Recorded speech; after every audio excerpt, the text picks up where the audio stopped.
Agribusiness is a venture best exploited when farmers come together for purposes of development and financial muscle. This week on Seeds of Gold, we are in Green Gold County of Kericho. Our focus, cooperative societies. So let's all come together on Seeds of Gold.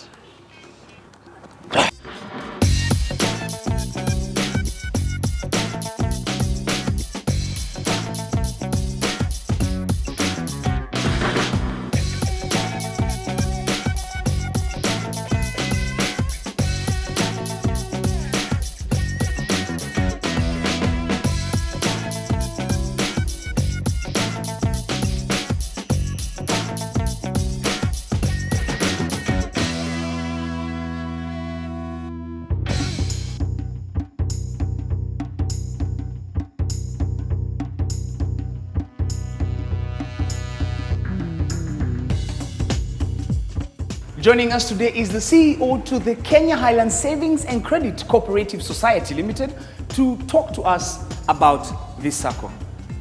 Madam Alice Koskei. Yes. Habari yako? Nzuri sana. Asante sana kwa kutukaribisha. Karibuni. Yes. Yes. Now tell us a bit about yourself. I'm Alice Koskei, Okay. the CEO of Kenya Highland Sacco in Kericho County. All right. Yes. And how long have you worked with this Sacco? I've worked for 22 years. 22. 22. 22, we're in 2015, 22, 1993. 1993. Wow. And how did you join this Sacco? The job was being advertised.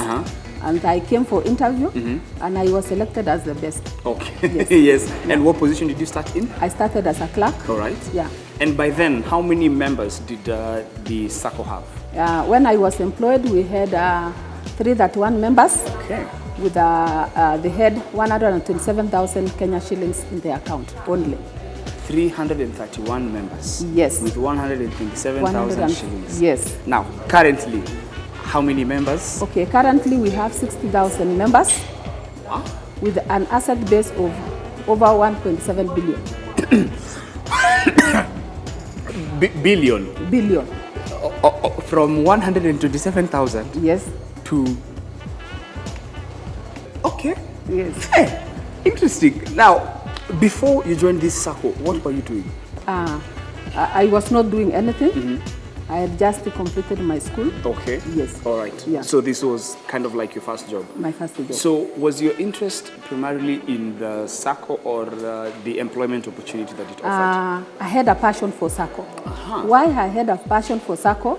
I was being educated by my dad, who used to be taking milk to a cooperative society in Baringo. Okay. Yes. All right. So yes. your interest in the Sacco built from the beginning. From there, and then so you had, of course, the passion to help. If you found a Sacco, to help it to grow. Yes. Hence the journey till now. So far, how has the journey been? I can say the journey was very tough. One, the members were not aware of what is a cooperative. Okay. And we had to teach them to go around all the buying centers, trying to tell them the benefit of a cooperative. And we had a very big support from the leaders. Yes. Okay. We started with the tea growers, and then in 1997, when the banks started charging the members a lot of money because of the minimum balance, so we decided to open a FOSA. And then when we open a FOSA... And the FOSA is a? Front office services. Okay. The way we can see now, these customers who are here, yes, that is the FOSA services. Okay. So when we opened the FOSA services, the members, we had to open our bonds and then we incorporate other people. The membership grew, and then they saw there was a need to have their own building. So they educated the members, and the members were willing to contribute the money. So they contribute a minimum of 2,000, and that is now they build this building, which costed 29 million. 29 million. 29 million. So there is a bit of ownership to this building by all the members. Those who are owning this building are 8,000 members only. So it is the 8,000 members that contributed to this building. Build this. Yes. Yes. The members themselves. Yes, the members themselves. And this building was being built in 2003. 2003. Yes. Right. And the members have been earning dividends or interest on the same of 10% per year. Of the money that they had contributed? Yes. Right now, this building is 12 years old, and already as we have been paying 10%, already the members have got what they contributed. Yes. 60% are the tea growers, and then the 40% are the other sectors. Okay. Yes. So somebody can be in, selling cars. Somebody can be whatever they are doing. Yes. We have sugarcane farmers. We have dairy, and then we have coffee. At the same time, we have the business people. Yes. Yes. Yes. Who are also members. Yes. Everybody's. Yeah. We have opened our bonds still to incorporate groups. We have 32 groups for 15 members each. Yeah. These groups, are we saying things like chamas? Yeah, the chamas, yeah, Yes. mamas, Yeah. even the men are there. Yeah. We have the youths. In Kenya Highland Sacco, we have about 12% are women who are saving with us. We have about 5% youths. Yeah. Right now, we are focusing to the youths. We are trying to see the products which we can incorporate the youths to our Sacco, because the population of Kenya youths are in large numbers. Yeah. All right. And so far, through the 20-year journey, 22 years journey, what have you seen the impact of the Kenya Highland Savings and Credit Cooperative Society Limited to the country and also to the region has been?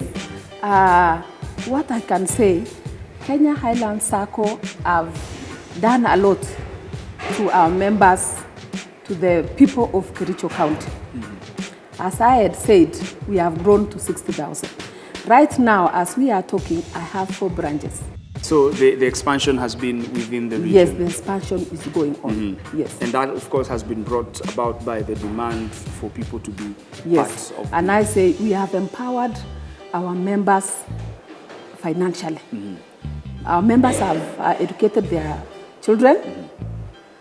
We have people who have even built their good houses. We have others even which we have given money to buy some matatus. Yes. All right. Yes. So, other than these, what are some of the other successes that you can attribute the Sacco to? Yes, I can say Kenya Highland Sacco have been giving good return to their members. Yes. For the last 8 years, 5 years we have been paying 19% as dividends return to the members, which is a lot. And during Ushirika Day, which is International Ushirika Day celebration, Kenya Highland Sacco has been rated as the best managed Sacco. We have been rated as the Sacco which is paying the highest dividends to the members in the country. Not in the county, in the country. Yes. Take us through how this Sacco operates. Okay. Cooperative is a savings and credit. Yes. Where the members save and then they borrow loan. Yes. So we have back office. The back office is where we were when you arrived. And then where we are now is FOSA. FOSA is doing like banking. And back office is where they are being given the credit. Yes. Okay. Yeah. All right. So this is where you bring in the money. Yeah. That is where the loans are approved. And then when the loan have been approved, they are being deposited into their account, and that is why you are seeing them. Okay. Yeah. So for at the same time, their proceeds, payments for their tea is coming through the FOSA. So how do members contribute to the Sacco? In what terms? Do they come and pay cash, or is it from their farm products? According to our bylaw, we have approved that each member to contribute 5% of his tea payments towards the shares. Yes. Okay. Yeah. All right. And even again, we allow them to bring cash. Okay. Yeah, for their savings. That's mainly for the tea farmers. Tea farmers. What about the others? For the others, we have shares. They can bring shares, and then at the end of the year, they can get dividends. Okay. Yes. So, what are the qualifications for one to get credits? To get credit, you have to be a registered member with a minimum of 1,000 shillings. And then at the same time, you have to channel your tea or salaries through your account. You have to be a member for a minimum of 4 months, so that you can be given credit. Okay. Yes. Okay. So it's the purchasing of the shares that makes it eligible to be a member. Yeah. So it doesn't matter whether you are a farmer or you are a business person. Yes. If you are an employee. If you are a, yeah. This has kind of like been your baby. This one is my baby, and I am Sacco dam. Sacco dam. Yes. Basically, there is no difference between a credit union and a Sacco. Usually, it's a unique member-driven self-help cooperative owned, governed, and managed by its members who have the same common bond. More to come after the break.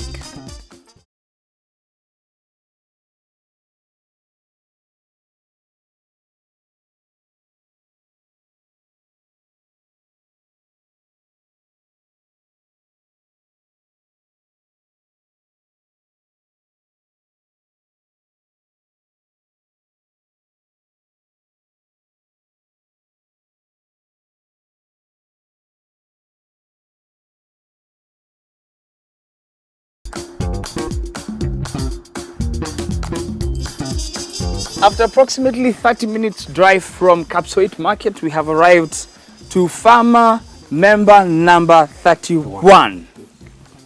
How are you? Karibu sana. Asante sana kwa kutukaribisha. Welcome. Yes. How are you, Mr. Cheria? I'm fine, Madam CEO. Yes. Tell us a bit about yourself. Mimi ni Samuel Iriot, kutoka Kapialui village, Kapialui sub-location, Kabianga location. Yes. Okay. And how long have you been a farmer?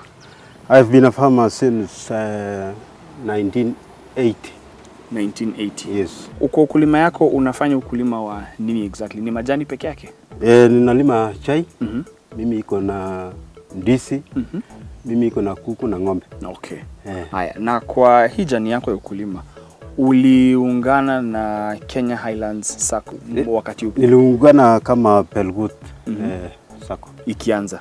Kwa sababu wewe ni member number 31. Yes. So you are 31 of 331. Alafu saa hii you are 31 of 60,000. 60,000, yes. Kujoin your Sacco imekusaidia kivipi? Kenya Highland imesaidia mimi sana. Hawa amepatia mimi mkopo mara mingi. Na amesaidia mimi, nilianza kujenga nyumba. Haya, nikaanza nilinunua tank vile umeona. Haya, nilichimba maji hapo. Mpaka sasa ni stima ndio napiga kwa shimo. Niliweka mashini ndani. Okay. Ndio upate mkopo ya nyumba ulichukua lini kitambo? Kitambo. Okay. Yes. Now so far wamekuwa kikupatia mkopo, unaweza kumaliza, wanakupatia ingine? Nikirefund. Wanapatia mimi nikaomba ngine, kapatia tena. Okay. So, tunaweza enda ukituonyesha shamba yako. Ukituelezea pia Sacco imekusaidia vipi tena other than kukupea loan ya kujenga nyumba na kununua tanki ya maji, kuchimba borehole? Imesaidia mimi kifedha. Kwa sababu sikai bure bila pesa. Nikirani shoto money, taenda kukimbilia tena kuomba crop advance au special advance. Ndio inasaidia mimi. Hiyo nitarudisha baada ya 4 months. Kamaliza. Nikaanza tena. Kuna wakati umewahi jikuta uko na shida ya pesa sana, umeenda kwa Sacco alafu ukashindwa kulipa? Bado. Bado. Nimejaribu sana. Kwa sababu tuseme kama kuna drought ndio hapo ndio kuna problem. Okay. Na bado hujapata shida kama hiyo? Sijapata shida. Okay. Alafu kwa hivyo wewe ukiuza chai yako malipo inaenda straight kwa account ya? Anaenda account ya Kenya Highland. Directly. Kwa sababu wewe ni member huko na uko na shares huko. Yes. Na shares ni uwezi kwenda withdraw. Hiyo inakaa kwa Sacco, alafu niombe naye loan. Hiyo ndio inakusaidia kuhakikisha unapata loan. Mrs. Koskei, unaweza tueleza kidogo in general if we tunaweza pia saidia Wakenya wale wako nyumbani kwa sababu wewe ni professional wa cooperatives so far. Can you in brief describe what a cooperative is? Kwa sababu labda kuna mtu anatusikiza anashindwa hii cooperative anasikiaga tu. Okay. Yes. Ushirika ni group ya watu wenye wamejiungana pamoja ili wafanye kazi pamoja kwa kutoa pesa kama shares. Alafu pesa hiyo ikikuwa mingi wanaanza loan na kulipa. Yes. Okay. So the idea behind the cooperative is hiyo ushirikiano. Mutual coming together. Yes. Yes. All right. For one objective, which is loaning. What types of cooperatives are in existence? We have savings and credit, which they have FOSA and BOSA. And they have been registered under Cooperative Act Chapter 490. Yes. At the same time, they have been regulated by SASRA. Okay. SASRA is Sacco Regulatory Authority, which is like central bank for cooperative. Yes. Alafu we have a marketing society, which they are dealing only with the products, like maybe milk, farm produce, and they are not giving savings and credit. Yes. We have multi-purpose one, which they have all the products. Yes. There are various products that Saccos offer over the long term, most of them member-driven.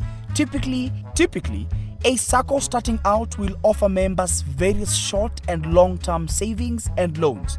This is how Mr. Cheriot has been able to develop his 3.5-acre piece.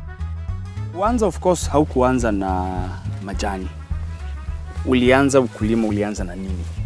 Mara ya kwanza uingilie ukulima. Vile niliingia ukulima, nilianza kulima mahindi kwanza.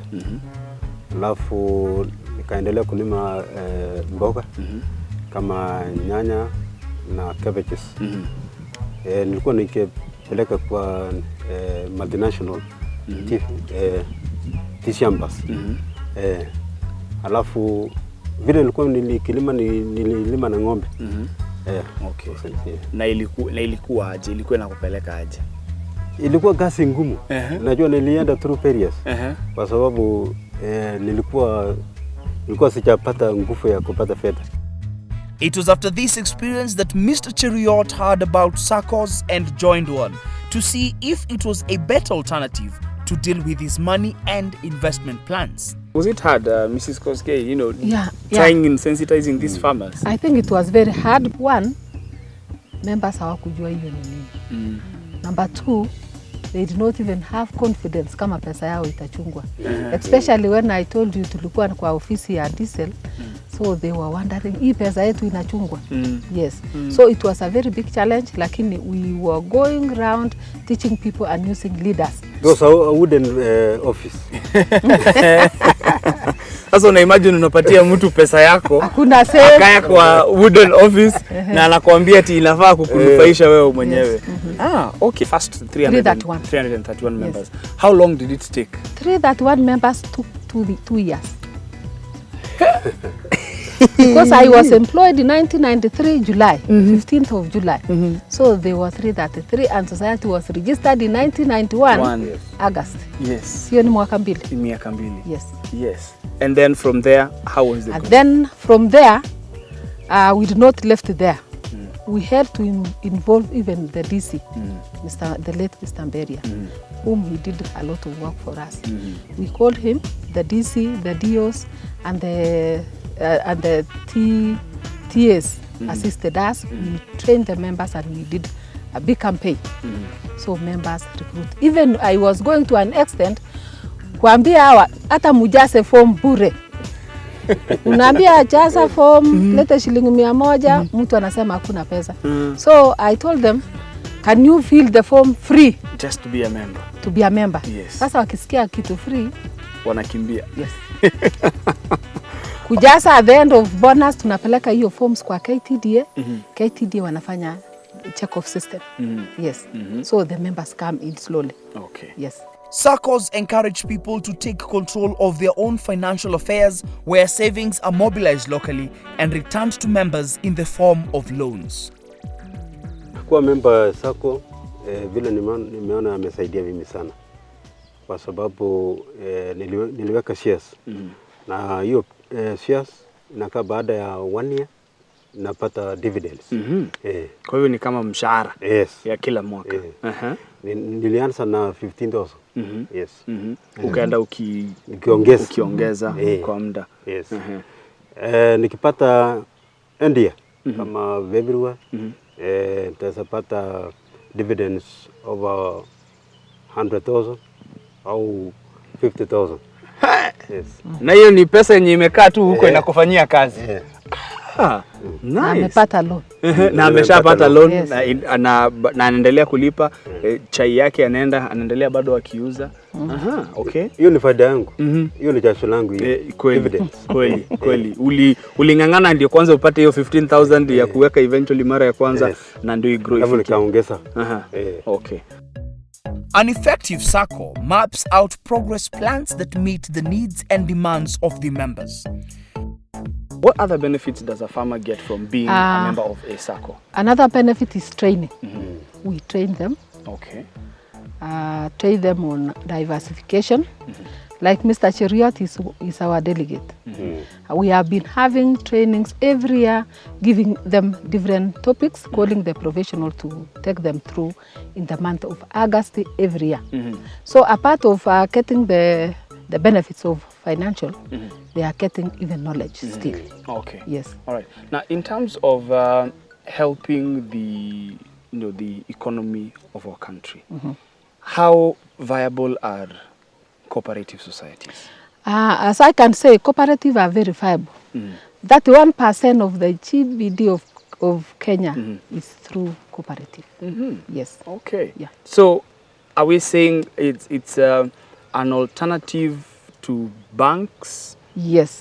Yes. Especially for individuals who cannot be able to meet the demands that are set by banks. Yes. In Kenya, almost everybody is a cooperator.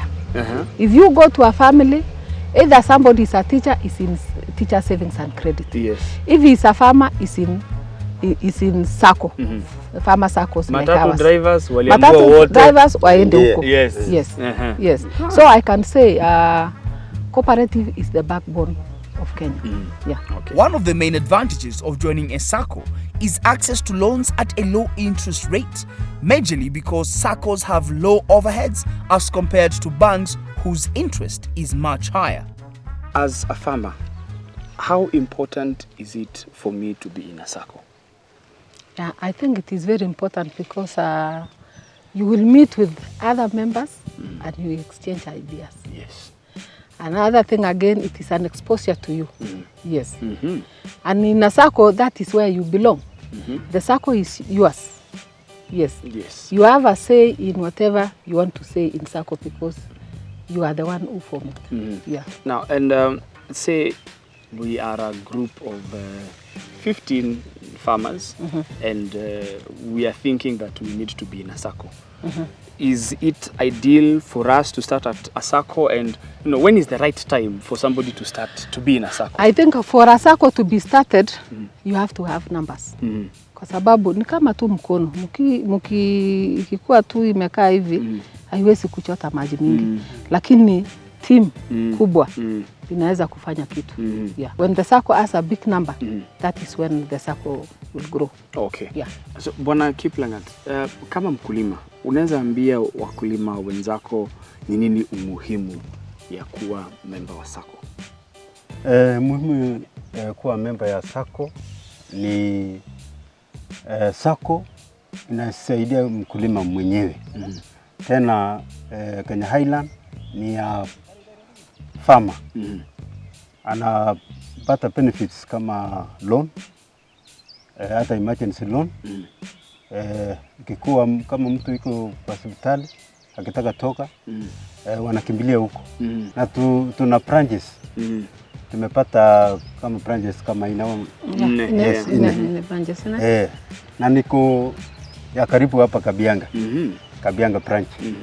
naenda na mguu na kuomba pesa na kupata na kukuja na mguu.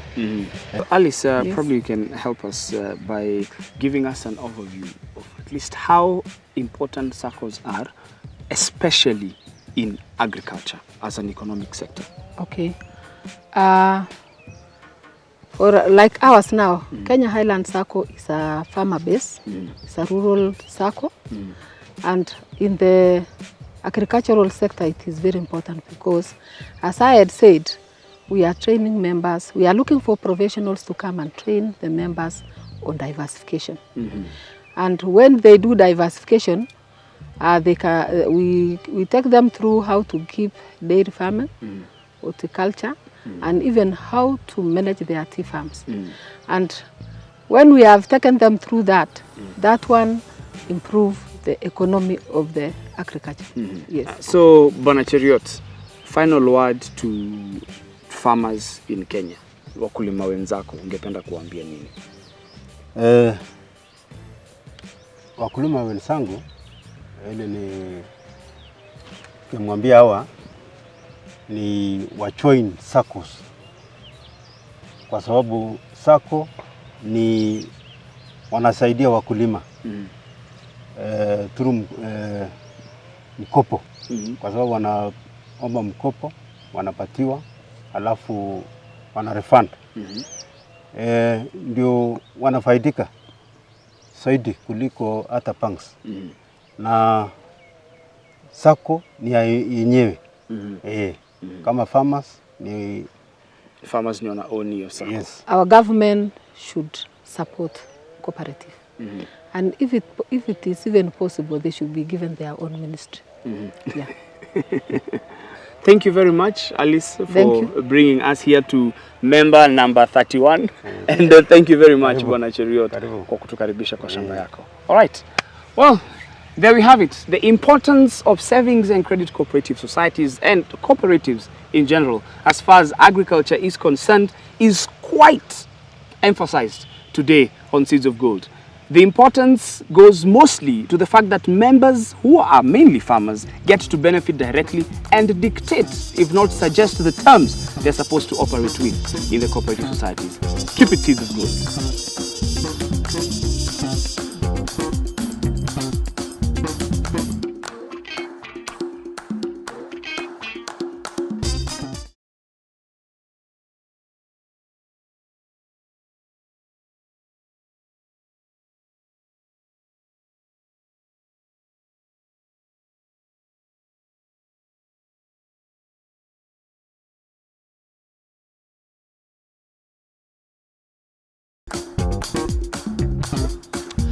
And as always, our week on Seeds of Gold is not complete without a word from our experts from Egerton University. Joining us is Dr. Mary from Egerton University.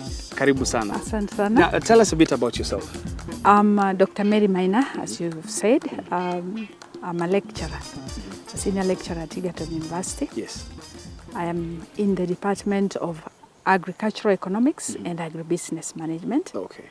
And one of our areas of teaching and research is in the cooperatives and Saccos. So we are going to meet the farmer who is a member of a Sacco right here in Kericho County. Okay. Sawa sawa. Right. Karibu. Bwana Samuel. Yes. Karibu sana. Asante sana. Tumerudi tena na raundi hii nimekuletea mgeni. Karibu. Yes, huyu ni Dr. Mary kutoka Egerton University and this is Samuel, our farmer today. Yes. And alafu hello madam. Tumerudi tena. Tulisema chai ilikuwa tamu sana, lazima turudi. Asante. Yes. Asante sana. Mama, hebu tuelezee kidogo kuhusu biashara ile unafanya ya ukulima. Aswa kwa sababu tumekunywa chai tamu sana, nina uhakika hapo unashughulika na ng'ombe. Yes. So unafanya biashara ya maziwa? Ndio. Unafanya wapi? Nafanya hapa kwa senda. Unakamua ng'ombe zako? Unaenda kupelekea watoto wa shule. Ni hapa University ya Kabianga. Na kwa siku tuseme unakamua lita ngapi ya maziwa? Lita 8. Lita 8. Alafu unauza pesa ngapi? Kwa lita ni 60. Kwa lita ni 60. Kwa hivyo inakuletea angalau pesa kila mwezi. Hata wewe ni member wa Sacco? Sasa mmeingia kwa Sacco moja? Yes. Tuko na joint account. Joint account. Yes. Daktari, since you are now the expert in terms of matters, cooperatives, just first of all give us a brief description or a definition of cooperatives. One very summarized definition of cooperatives is a farmer-owned and farmer-used organization. Okay. So they are owning it and using it. Okay. And the original idea was to provide services for Saccos, its financial services, at a low cost that could be affordable to the members. Okay. You know, the small-scale farmers had been omitted from the financial system, especially the formal banking sector. Yes. They were not very keen to serve the small-scale farmers because of their unreliable output and unreliable income. Okay. So they focused on those in formal employment. So gradually, that was actually what initiated the idea of cooperatives. Daktari, probably as we leave mama kuendelea hapa hivi na kazi yake, Bwana Samuel anaweza tufikisha pia kwa shamba kidogo, tuende unaona pia shamba yenyewe venye nakaa tukiongea. Okay. Okay, sawa. Yeah. Saccos play a key role in economic growth through the provision of loans to many unbanked Kenyans. The subsector has to date mobilized 400 billion in domestic savings, which is 33% of the national savings. They have a total asset base of 300 billion. Kenyan Saccos rank first in Africa and 7th globally. Dr. Maina, Samuel ametuelezea kuhusu benefits zile amepata kutoka kwa Sacco. So what are some of the benefits that a farmer should expect in a Sacco, and why should they join a Sacco? The benefits from joining a Sacco is you're able to save. Usually farmers have income that they receive, and very often the formal banks are usually far away in urban areas, but the Saccos tend to be within accessible. Yes. Yeah, within reach. Yes. So farmers, when they have a Sacco, they are able to save these earnings that they make from their milk, from their tea, in their Sacco. Okay. Another thing is, from these savings that they keep in the Sacco, there is the privilege of being to borrow. The savings act as security. Yes.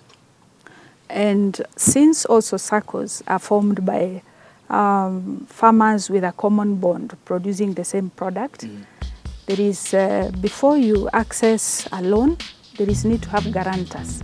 And the guarantors act as additional security when you want to borrow a loan. So there are advantages of being in a Sacco. You will access loans in a manner that is possible for an ordinary individual without collateral. You don't need an asset like title deeds, logbooks to get loans from a Sacco. Now, other things you get from Saccos are advances. If in case you need cash earlier than before your proceeds come in, they are able to allow you to get that more of an overdraft. You can get the facility from a Sacco. So other services are microfinance products. Groups can also join Saccos. Okay. And also the repayment period is negotiable, which in a bank setup, they dictate the repayment period. Yes. So for whatever amount you want to borrow, you can choose to repay in 36 months or in 12 months, depending on your ability. So Saccos really are farmer-friendly organizations. Okay. Yeah. Now, these are some of the benefits that farmers should enjoy from Saccos. And other than Samuel, who's been lucky, one of the lucky few to enjoy those benefits, do all Saccos provide that and actually adhere to those benefits that need to trickle down to the farmer? We often hear of some Saccos that have challenges. So these Saccos that have challenges is mainly an issue that arises from the management side.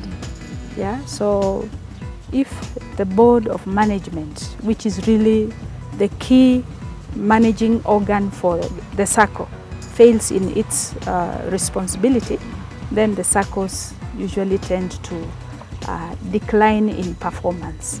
And evidence of a Sacco that is having challenges is that it's not able to give loans as demanded by the members. Other things, it's, Saccos also borrow from external sources to come and lend to its members. So there are occasions whereby a Sacco is no longer allowed to borrow from external sources. It has limited resources from outside. This is because its capacity to repay has been questioned by external lenders.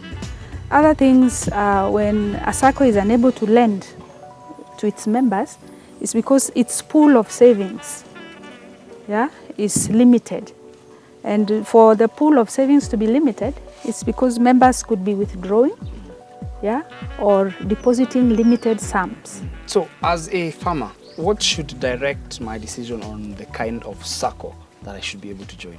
One is you look at the product that you're producing, because there is need for a common bond.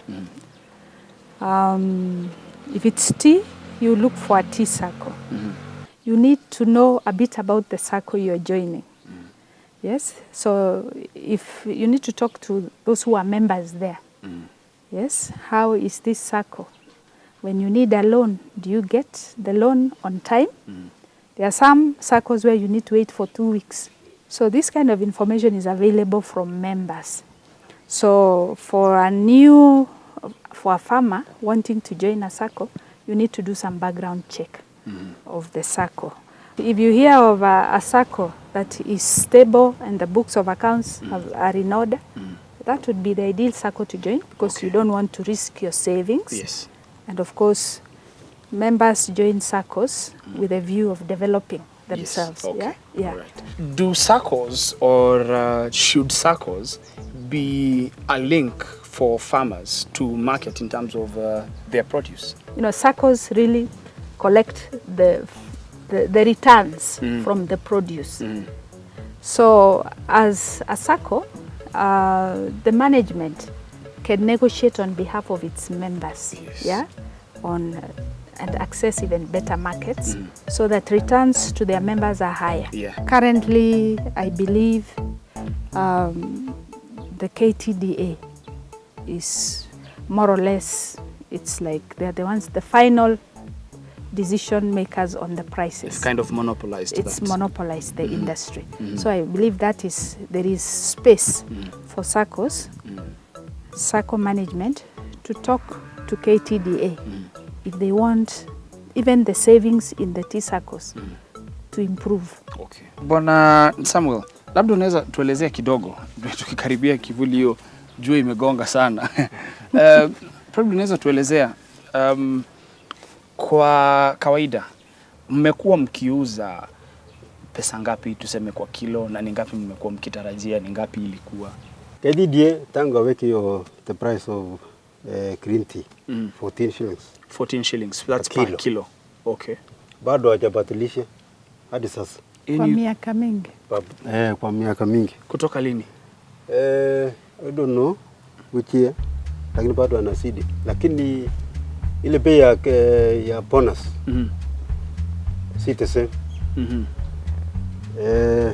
Mwaka jana walitufanyia kwa 15 shillings a kilo. Mwaka huu wamefanyia sisi 25 shillings a kilo. Okay. Yes. Okay. All right. So what is this bonus? Okay, bonus payments yenye farmer anapata ni inategemea na kilo ya chai yenye aliuzia KTDA. Baada ya hii chai kwenda kuuzwa ng'ambo na wakapata bei nzuri, kuna faida yenye wanagawia wakulima. Sasa hiyo ndio inaitwa bonus. Na hii bonus haiko fixed. fluctuates. Yes. Kuna siku zingine hata miaka ingine ni kama haiko. Yes. Iko kidogo sana. So bei ya chai unaona bei ya kawaida ya green tea imebakia hapo. Yes. Na ile bonus hauko na hakika utapata ngapi. Sasa hauwezi hata ukapangia. Unapangia hii ya 10 to 14 na imebaki hivyo kwa miaka nyingi sana. Almost 20 years if I'm not wrong. The number of registered Saccos has increased to more than 15,000 this year compared to 11,000 in 2008. But even with this positive trend, it's not completely risk-free. So Saccos so far feel like a collaboration mainly of mostly small-scale farmers or large-scale farmers, yes. Then how is the government coming in Saccos to ensure that these Saccos operate for the interests of the members and abide by the laws? Because of a history of Saccos collapsing, not only farmer-based, but even employment-based Saccos. Yes. And the wrangles, the government decided to intervene, especially with regard to the financial cooperatives, i.e. the Saccos, savings and credit cooperative organizations. So they set up this body, which is SASRA, which is a regulatory body. Their mandate is actually to scrutinize the books of accounts for these Saccos. Another thing is they ensure that there are the rules which guide operations of Saccos. There is a Cooperative Act which actually guides the activities of Saccos. So SASRA ensures that Saccos are abiding by those laws. In fact, the SASRA rules demand that each Sacco remits a certain percentage of the deposits of members for safekeeping in the treasury. So that is more or less now beginning to look like a bank. Saccos, as of now, are the predominant form of external financing for small and micro enterprises in most developing countries. In Kenya, Saccos have been noted to contribute over 45% GDP, and it's estimated that at least 1 out of every 2 Kenyans, directly or indirectly, derives his or her livelihood from these kinds of cooperative movements. So thank you very much, Dr. Maina, for being with us today. And asante sana tena Bwana Samuel kwa kutukaribisha kwa shamba, kwa chai na kwa mursik. Thank you very much. Sana mursik. Ningesikia vibaya sana ningekuja Kericho County nimetoka bila mursik. Thank you very much. So there you have it. Unity is strength. Waswahili husema umoja ni nguvu, utengano ni udhaifu. This is Seeds of Gold.